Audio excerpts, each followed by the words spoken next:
So what's up guys, welcome to my vlog. How are you today? In today's vlog I'll be giving you tips and tricks when buying a used vehicle, motorcycle in this case. But some of those tips will also apply to cars, so it's not only for motorcycles, but it will be about motorcycles as I will be pointing out stuff on motorcycle instead of a car.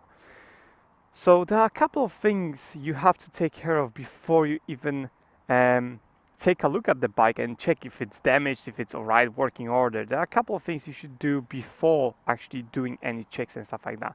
I know it's an excited time, and this video will be more of a comprehensive video where I'll point out a lot of things. I will tell you a lot of tips and tricks when buying your used motorcycle. So it's not going to be a 5-minute video, it's going to be a quite long one, perhaps 20, maybe even more minutes video, because I will be pointing out a lot of stuff and I will be telling you what to look for on my own bike.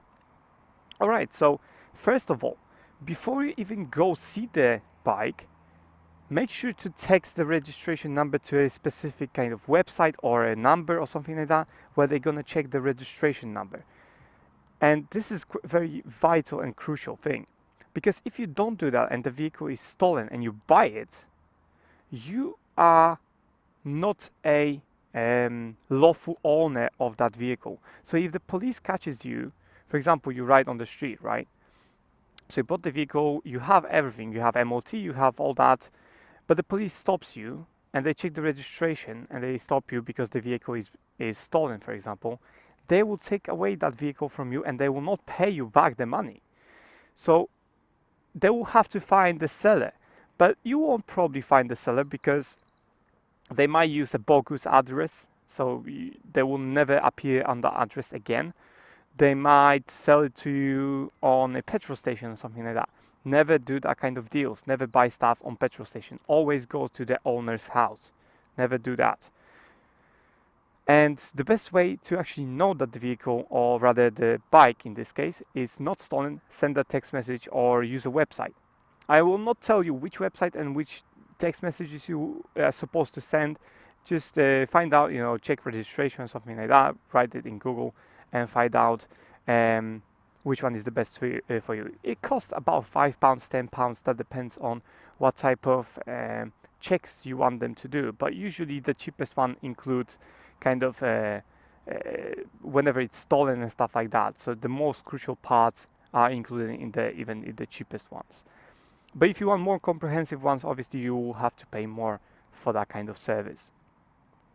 And especially, paying £3, £5 or £10 for that kind of service when you are buying a machine that costs, for example, £2,000, it's a good idea, because spending £10 and making sure that you don't waste £2,000, for example.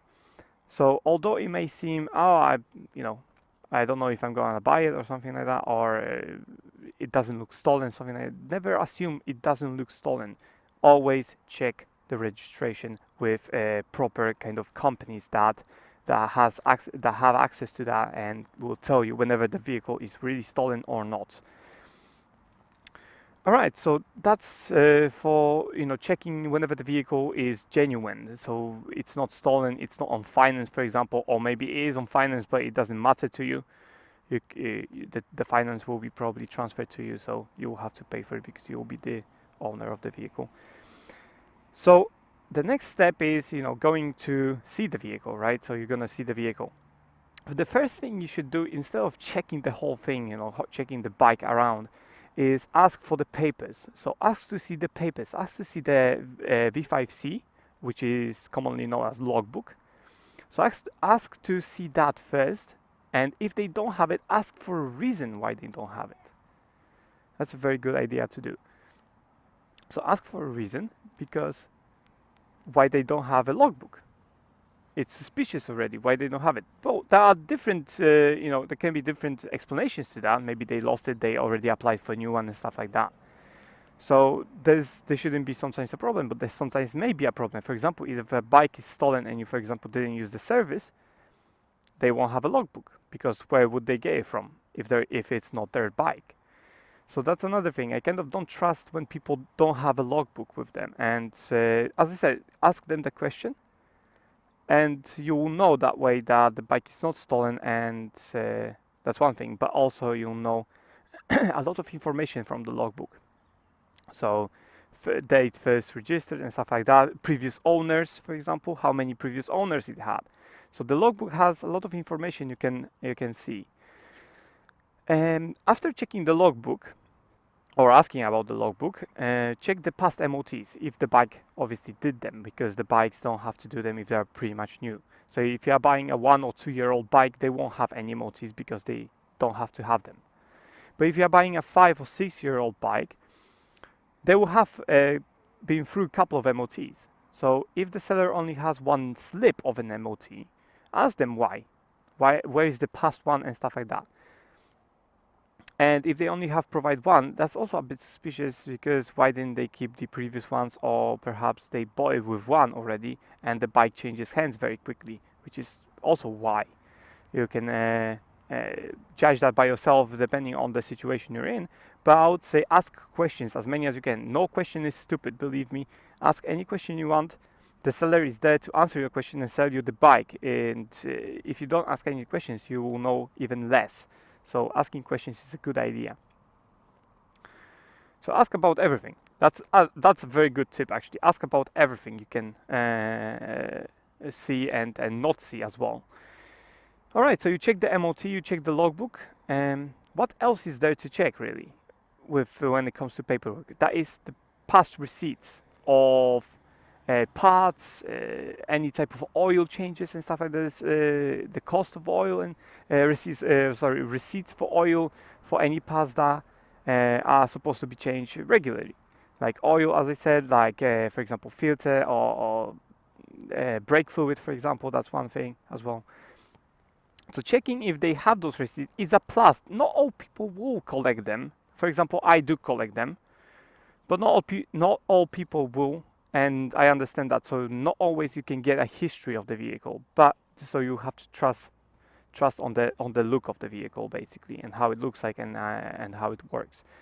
But it's a very good plus if they have a history of the vehicle, because it shows that they cared for it, and in most cases it will probably work properly as well, because it was maintained properly. If they bought oil and changed the oil when it had to be changed, the brake fluids and stuff like that, the filters and so on, then the vehicle should work fine. Should, because it's potentially, there are other things that can go wrong with the vehicle. They may have dropped it and stuff like that. But I'll go on to that in a second. So you check all the papers, everything is fine. You don't find anything, you ask a couple of questions perhaps, and the seller answered them to your satisfaction. So what you do next? Next you look at the vehicle, in this case a bike, obviously. So you look at the bike, and it depends on what you are looking for, because for example, a lot of sellers now tell you about the damage the bike has. So they will tell you that, for example, there is a damage on a tank over here somewhere, for example. There's a scratch over here, or for example, scratch over there and stuff like that. So you'll know about those damages. But I would still suggest going through the bike and still checking for any damages they may not have seen or may have not described, because they're hard to see. So check the bike from up, down, left and right, and look for any damages, because they may have some damage. You can also ask the seller if the bike has been dropped or has been in an accident.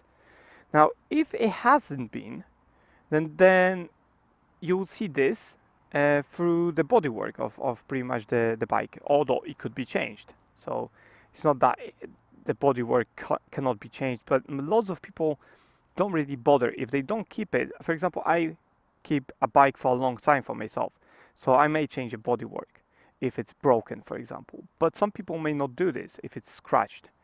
They will sell with the scratch pretty much. So a lot of sellers pretty much do that. And you will see the telltale signs of that. Now, if you don't want a dropped vehicle, you can ask, for example, the seller if the vehicle was dropped, or for example, if it was in a crash, right? And if they say no, and you check the vehicle and you see, I will show you the marks in a moment of what I mean, then you know they're lying. And what I'm talking about is there are a couple of points where when you drop a vehicle, rather the bike, when you drop the bike and or either have a crash, for example, and it drops to the side and just slides on the street or whatever, There are a couple of points where you can check whenever the vehicle was actually dropped, whenever the bike was dropped. For example, I don't have a weight. There is a different story with that, which I'm not going to talk about now. But on the weight, for example, I have it on this side as well. On this side, I don't have it because it fell out. It got loose and fell out. So I'll have to order a new one. On motorway, actually, it fell out, so quite dangerous. So when you have a weight right on the side, it's a very good idea to check them. This one, for example, has a scuff over here, right? You can see that, but it's not a scuff because of I fell with it or someone fell with it. It's just tight spaces sometimes, and you hit your weight onto something like a gate or something like that, right? So that kind of thing doesn't tell me that it has been dropped or anything like that. But if you see a scratch marks kind of where a lot of it was scratched, it's most probably because of dropping the bike. The same is with the windows, not windows, mirrors. Sorry. For example, mirror here. Mine is scratched over here. The other one isn't. Because that's because I had an accident with this bike and I fell due to the ice on the road. And so you can see the mirror is scratched. So if you check the mirrors, again, it's also a sign that the vehicle, this is not scratched, this is just dirty. But the mirror here is not scratched whatsoever. And the same one is with the handle here. So you can check the sides of the handles here. This one has some kind of pit marks, kind of dents in it, but that's again because of some gates, for example, stuff like that. I do have to go through a gate in order to take out my bike. So it may be through because of this, but it has no scars, kind of scratches, deep scratches that would indicate it has been dropped on this side. So the mirror, the weight, and the lever here is fine. Therefore, it has not been dropped on this side. And another thing is, I have a protector over here, and it's not damaged whatsoever. So that means this side was not dropped. And this side was, because the mirror is scratched. This is brand new because it broke. So this lever is brand new. The brake lever is brand new. Therefore, it cannot be scratched because it's brand new. The weight was scratched, but I don't have it anymore because it fell out on motorway. It was moving around. That's probably due to the crash I had. So it was moving around and I didn't glue it. And that's a good thing I didn't glue it because I can just replace it now. If I glued it, I couldn't replace it anymore. So I'm gonna buy a replacement part for that. But anyway, there was a very badly scratched side of the weight. So you could see a sign over there as well for that. Again, here you can see that the protector here is scratched. The protector actually, this part was not changed, but the bracket here is brand new. And I changed the bracket over there because it just pretty much bent when I fell with the bike. This is 200 kilograms machine. And you know, the weight went onto this aluminium and bent it pretty much. So I had to buy a new bracket. But this part was fine. It's just scratched plastic kind of thing, protector. That doesn't really matter much. Again, for example, in here I have my brake lever for the back brake lever is bent. It should be straight, a bit more straight at least, but it's bent, and that is because it crashed onto it. My pegs are fine, they're not scratched, but that's what you're looking for pretty much. Oh, and my exhaust cover and exhaust a bit here is scratched as well.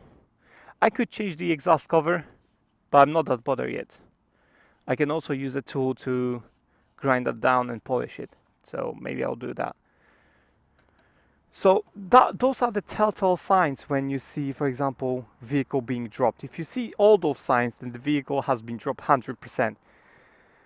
I mean, 100% dropped, man. Because all those signs tell me that it has been on the ground pretty much. It had to have just slid on the ground in order to create that kind of damage on all those parts. If one of them is scratched, maybe it's not has been dropped. But if all of them are, it's pretty much has been dropped. And if the seller tells you it hasn't, then he's lying pretty much. So you know that much. And if it doesn't really matter to you, you can still try to reduce the price because it has been dropped. You can say it has been dropped, there's damages over there and over there, over there. And you can negotiate that way if you don't mind those damages and if you don't mind your bike being dropped. So that's another tip for you guys. Another tip and thing you should actually check when you're buying the used bike is the oil level. So make him let the oil level just cool down a bit if he arrived or if he turned it on. Just don't turn it on first. If it has not been turned on, that's very good. Put it upright and check the oil level. Check whenever, if you have a spyglass, for example, check whenever it's in between those lines. So it's not too little, it's not full, for example. It's in between those lines, so it's full, or whenever it's below the low line over here, for example, if you have a spyglass. If you don't have a spyglass, you have, this is just a cork, it's not a dipstick, but you will have a dipstick, so you can screw it out, bring a tissue with you, always bring a tissue and stuff like that, screw it out, clean it, put it in, don't screw it in, just put it in, take it out and check the level of the oil. Now that's one thing, you can check the level of the oil, but you can check the color as well. So if the oil level is very low, that means there is not enough oil, and that means someone didn't take care of it, and that's a flag already, because if they took care of the bike, that means the oil level should be appropriate. If it's not, then they probably didn't care about it much. And again, if you check the color of the oil, check for how clear it is. If it has been used and it's not clear basically, but has some kind of kind of darkish, but not black pretty much, then it has been used, and it probably will be due to change in a few hundred miles maybe or something like that. Depends how many he did before the last oil change. And if it's black, it's burnt pretty much, so it has to be changed immediately. It should be changed immediately because it's burnt really. It's black already, so it's not good anymore. And I'd suggest not going for bikes that have very bad oil, especially if the oil, there is not enough oil in the engine, because that's potentially that could damage the engine. It's not damaged per se, it could be damaged, and you don't know that because you cannot see inside the engine. But the oil level and the state of the oil will tell you how well maintained the bike is. As you can see, my oil is not that clear, but it's not black, obviously. You can see through it still.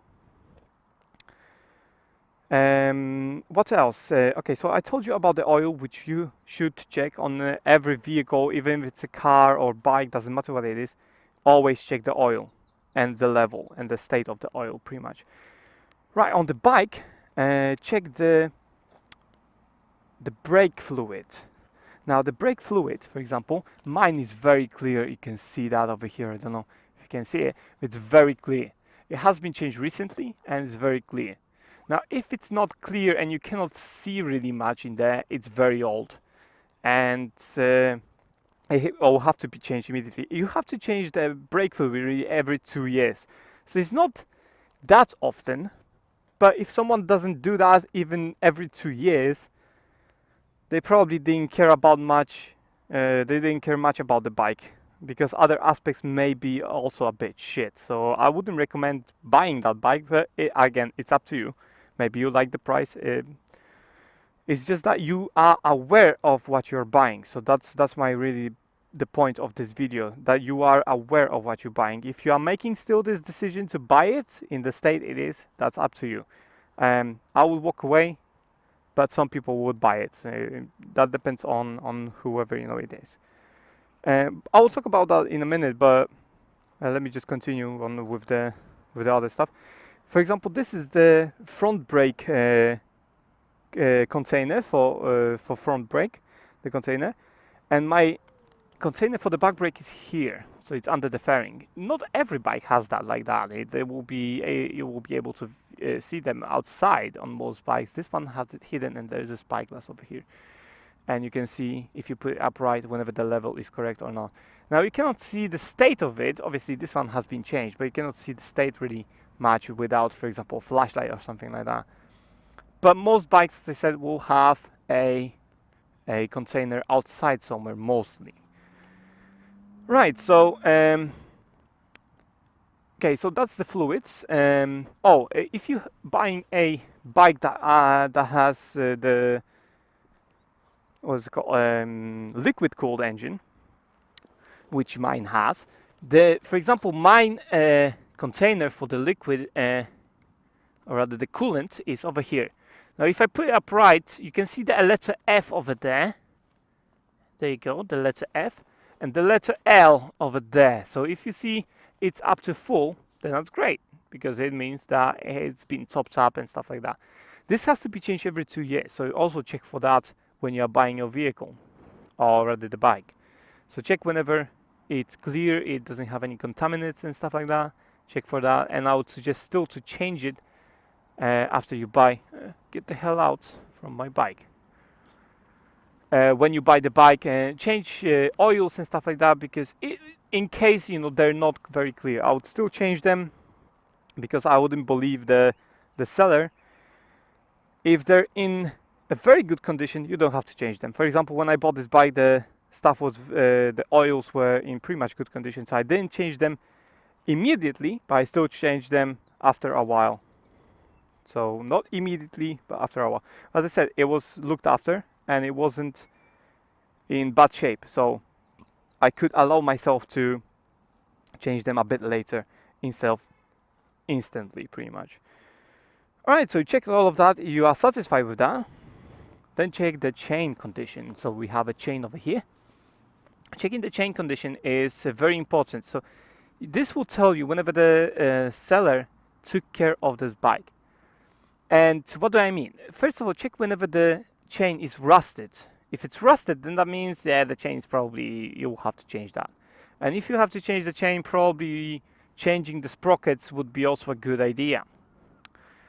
If it's not rusted, check the tension. So if it's well lubricated, it's not rusted, check the tension. So go around like that and check whenever the tension is correct. If it's too loose, feel it's loose, you can check the specification for the bike you are going to view and see how much tension it needs. So if it's not tensioned well, it's very loose or very tight, then that's also very bad. So I'd say check for that. And you can't really check the wheel alignment, I'd say. You could actually, but basically, yeah, I don't know if you could, but not, maybe not always. But you just measure this one, for example, the space between this and that on the other side, if it's the same. But I don't know if it will work for every bike or anything like that. You can check that actually on the tire if the tire has uneven wear. So that's how you can check whenever the wheel is out of alignment, and you will see that, for example, the pattern is uneven wear. It has uneven wear. Another thing which is kind of visual and kind of a safety for you is check the brakes. Check the brakes, but also the components of the brakes, and with that comes the wheels. So first of all, check the brakes, how the brakes operate. And I will demonstrate that to you. Let me just put the key in because I'm holding to it and it's kind of annoying. Okay, so I'm not going to turn it on, but I'm just going to put it off its stand, right, like that. And I'm just going to push it forward and press gently. As you can see, I'm not putting a lot of pressure onto the brake. I can put more pressure and it stops instantly. So the brakes work like a dream on this bike. There is no problem with them whatsoever. You can also do that with the back brake, but I'm not gonna fiddle around there. Right, so let me just take it off for safety reasons.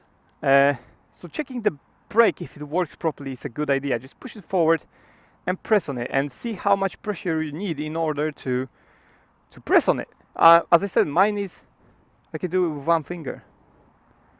That's how easy it is for me. But if you have to press very hard, then that's probably, there's a lot of air in the system, and that's very bad for the cable that contains the brake fluid. So it has not been properly changed, for example, or the air comes through somewhere. I don't know.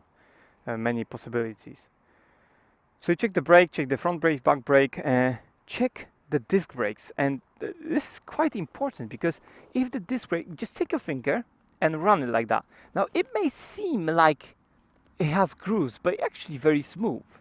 So if you go like that, I obviously have a glove, but take your finger without any glove, without anything, and just run it across the surface here.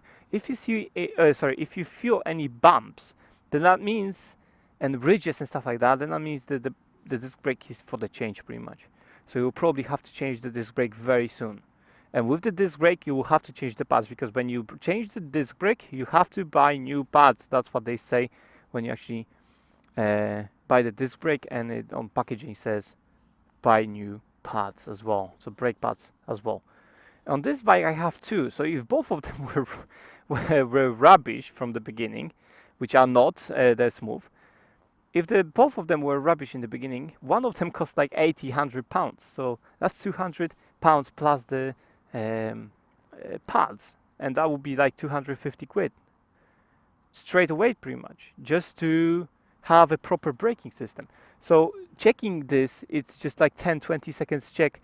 It will tell you whenever you will spend that money or not. So it's a good idea. The same with the back. I changed this one, and this one is even smoother. I can even feel it with my glove. It's like there is nothing. It's pretty much smooth. As I said, it may not look smooth, but it is smooth too. When you press your finger and run like that, you'll feel it is smooth. And that's how it's supposed to be. It's supposed to be smooth without any ridges, grooves, and anything like that. Right, so this is about the brake. Also, check the meat on the pads. So you can see the pads over there. And now, I changed these ones. These are brand new, pretty much. For example, this one as well. I didn't change these ones yet. These ones, I can see that they are they will need to be changed soon. Because I can see that already. So I'll have to change the. Obviously, I use them a lot, but they had much more meat when I bought it. But yeah, check for the brake pads, and you'll know whenever you have to change them soon or not. This can be a leverage kind of thing to lower the price if you don't mind those things. Again, if you don't mind them, if you mind them, you can just walk away from the bike. That's fine. You know, not every bike is for you. There are many bikes out there, and there are many bikes out there, and if you don't get this one, you can get another one, or even third one, fourth one, fifth one. The more bikes actually you see, the better you're gonna get at buying it. So I suggest actually looking at multiple bikes, not just one, and just buying it straight away. That would be the best idea, to just look at many bikes, pretty much, couple of bikes, and then choose which one you like the best, and perhaps which one is the best for you, or rather the best price, for example, for you, because it is ultimately about the price though. So I've bought bikes a couple of times, so I know how it works. Right, so I told you pretty much about everything mechanical that you can check. That's basic stuff, right? So check wheels, stuff like this, the thread. Oh, I forgot about the thread. So check whenever the thread is there. So if you have to change the tires, so if it has a lot of thread, then that's fine, that's great. But also check for any type of cracks on the tire. If there are cracks on the tire, that means it probably will have to be changed soon. So it's not good. Even if it has a thread, it may be a very old tire, and therefore it's not good anymore, and you will have to change that. Right, so you checked all the mechanical stuff and stuff like that. Now we are going to check the electrical stuff and starting the working of the bike. So pretty much start up the bike first. So you start up, check whenever the revs are fine, check whenever the lights disappear. I have a couple of lights. If you don't have them, obviously you cannot check them, but for example, check if the FL light, if you have it, for example, doesn't flash and stuff like that. Check for any of those lights if they flash or if they work. For example, if I turn on the main beam, will it show me that it is a main beam? If I turn it off, it will turn off. Like you can see a light over here turns off and on. Check all the switches. So hazards, for example, if you have them, check if the indicators are actually working with the hazard. So if the switch is working, check the indicators separately as well. Works, button works, that's what you're checking. I'm not going to use the horn, but test the horn as well if it works. I know mine works. If you have a pass light, you can check that as well. Let me just, as you can see, there you go, pass light. Check the cutout engine switch. See, it stopped, and that is what it's supposed to do. Check if it works, because it is an emergency use. Button, and therefore it should work, because if there is an emergency, it doesn't work, then you may fiddle around with the key or whatever, right? So check for it. Try to hear how the bike works. So listen to the bike, let it just run for a bit and listen to it. See if it doesn't rev too high. If it doesn't rev, check the mileage, and then you can compare it also with how the bike looks. So if there is, for example, if the bike is very old but has very little mileage, that's a bit suspicious. If the seller doesn't have MOTs to prove that, then that's a bit suspicious. It could have been, clogged backwards. But there's another way it can have this type of mileage. So for example, this is my trip, don't worry about it. For example, let's say the bike has 10 years, but it only has 8,000 miles, right? That's not very much. And it can be a true mileage. But the problem is, why does it have only 8,000 miles? Why so little? So every person who owned this bike, for example, let's say it has 3 previous owners throughout the 10 years, right? So it has 3 owners throughout the years. And none of those 3 owners used it a lot, which is weird to me. Was it breaking all the time or stuff like that? You may think about that and ask the seller, because it's a good idea to ask about that. Why does the bike have so little mileage? For example, this bike is 2011 model, right? So this year it has 8 years, will have 8 years. So 8 years bike, right? But it only has, and now I did about 3,500 miles. This is wrong. I've deleted the trip like a couple of times, but it's about 3,500 miles I did on this bike myself, right? In 1 year, in less than a year. But then the previous owner did 1,000 miles a year and stuff like that, because he didn't use it to commute or stuff like that. He used it only for stuff like going around for a trip or something like that, just riding around, pretty much social kind of thing. And that's fine as well, as long as the seller is taking care of the bike, which this person did. That's why I bought it. And that's why the mileage was so weird, because he had 10,500 miles only on the clock. Now he has a lot more, but obviously 10,500 miles for a bike that was 7 years old. So that's not a lot, I'd say. And therefore it seemed weird to me. But I asked, and he explained why. And he showed me the past MOTs, because he had all the MOTs. And that's what I mean, checking this, and the MOT proves the mileage pretty much. So gradually increases by 1,000 or something like that, 1,500, and so on.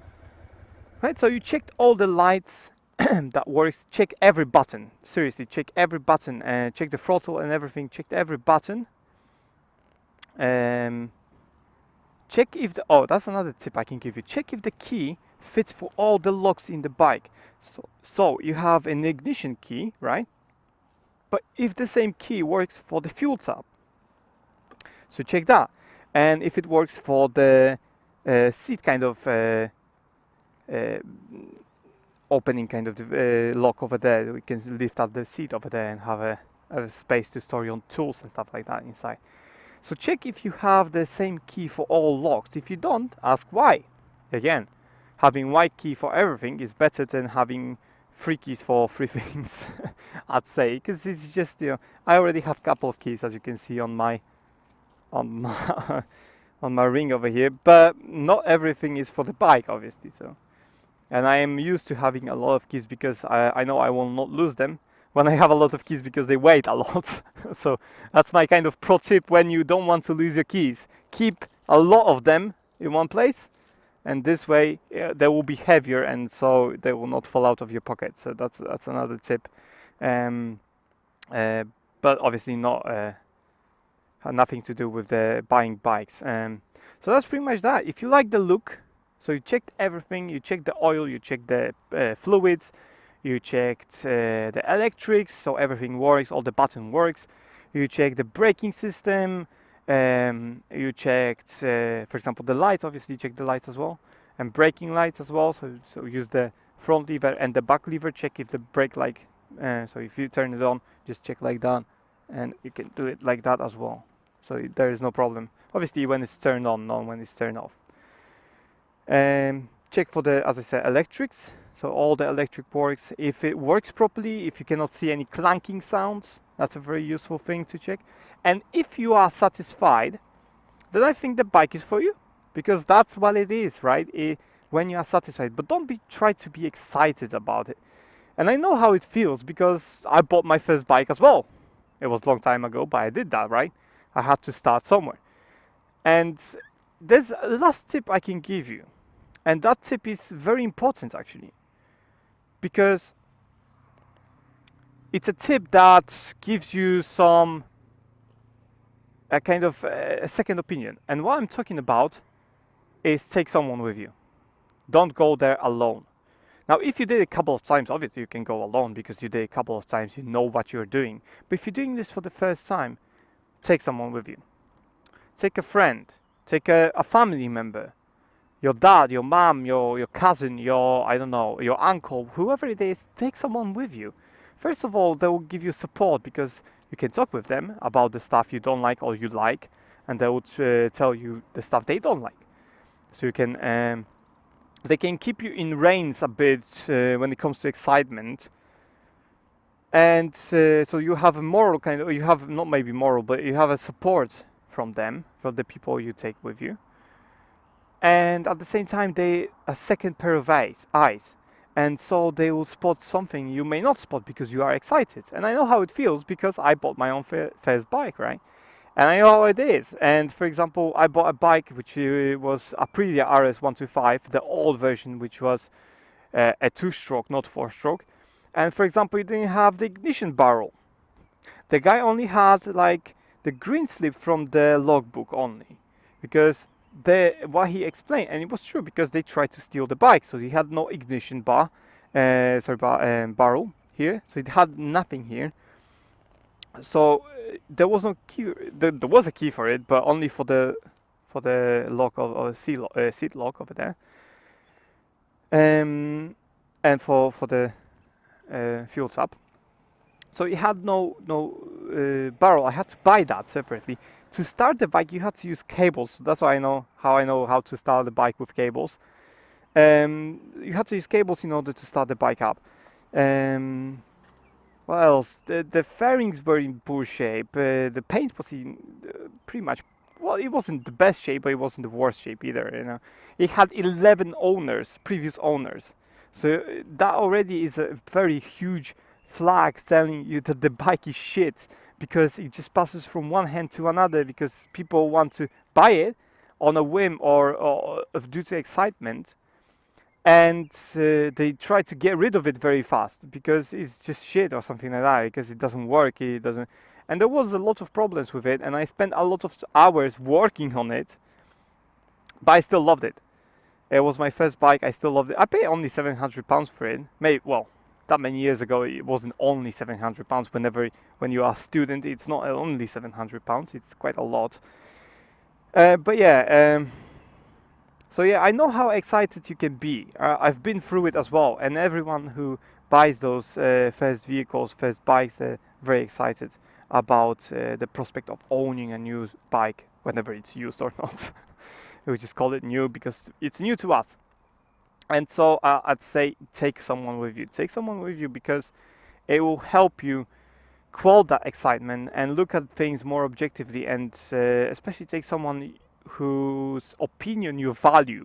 Not someone just, oh, you go with me because you're free or something. No, take someone who you value, someone's opinions, especially if that someone is a mechanic or knows their way around the bikes. So if they know their way around the bikes and they check it for you, then they will tell you whenever the bike is worth that much or whenever you can haggle and stuff like that. It's a very good idea to take someone with you, basically. So yeah, if you are satisfied with your bike, I'd say go for it. I mean, that's what we are, that's what this is, all about. The whole video is about that, just checking whenever you are satisfied with the bike. Not due to excitement, but due to how the bike is presented and the price you want to pay for it. And that's pretty much it. If you are satisfied and the seller is satisfied, that's fine. If you are not satisfied, just walk away and find another bike. That's the best tips I can give you, really. And so this is where my video pretty much finishes. I think I gave you a lot of tips and tricks where you can lower your price and where you can actually haggle, rather, with the, not lower the price, but haggle with the seller if you don't mind some stuff. But also to walk away from the bike if you see too many signs that the bike was not very well cared after. And as I said, it's better to walk away than have a machine that you will spend more time repairing than sitting on and riding. And I know something about that because the Aprilia worked like that pretty much, I spent more time working on it than riding it pretty much. As I said, I enjoyed it, but you are probably buying the bike to ride on it, not to work on it. So that's really it. So thanks guys for watching. I hope you enjoyed my video and you learned something and it was useful to you. That's one thing. And the other thing is, this video, as I said, is a comprehensive one. And it's a comprehensive one because I don't want to give you 5-minute or 10-minute video where I will tell you 3 or 4 things and it gives you shit, pretty much nothing, soft-boiled kind of video. It may not be professional cinematic shit like that. It's straight to the point what you need with explanation and stuff like that. The steps you should take when buying your first or second or whatever bike, used bike, pretty much. So check for damages, check for stuff like that, and it's very useful to check for documentation as well. I think I've exhausted the topic of buying the used bikes. So I'm gonna finish it here. If you want, rather, if you can, leave a like. It will help out the video. And also subscribe to my channel. There will be more content coming out in the future of, of the channel really, and in the future in overall.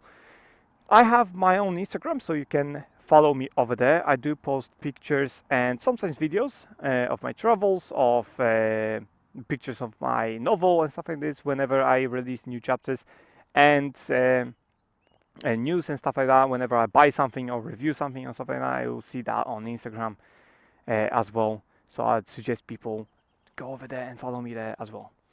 And I do have my own novel which I write, and it's called Limits, and it's available at webnovel.com, and you can view it right now. There are over 200 chapters available, so there's loads to read. It's a fantasy novel, fantasy book if you like to call it, and it's free. You don't have to pay anything for it because I'm that generous. I've wrote 200 chapters for you for free, so you don't have to pay anything for it. You can read it straight away, and it's to a good standard.